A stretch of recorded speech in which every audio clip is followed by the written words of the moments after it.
بے شک اس میں نشانی ہے اور ان میں اکثر ایمان لانے والے نہیں تھے، اور تمہارا پروردگار تو غالب ہے، مہربان ہے۔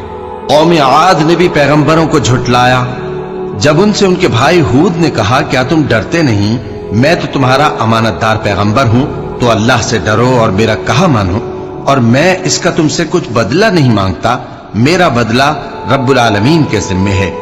بھلا تم ہر اونچی جگہ پر فضول نشان تعمیر کرتے ہو اور محل بناتے ہو کہ شاید تم ہمیشہ رہو گے، اور جب کسی کو پکڑتے ہو تو جابرانہ پکڑتے ہو، تو اللہ سے ڈرو اور میری اطاعت کرو، اور اس سے ڈرو جس نے تم کو ان چیزوں سے مدد دی جن کو تم جانتے ہو۔ اس نے تمہیں مویشیوں اور بیٹوں سے مدد دی اور باغوں اور چشموں سے۔ مجھ کو تمہارے بارے میں بڑے سخت دن کے عذاب کا خوف ہے۔ وہ کہنے لگے کہ تم ہمیں خواہ نصیحت کرو یا نہ کرو، ہمارے لیے یکساں ہے۔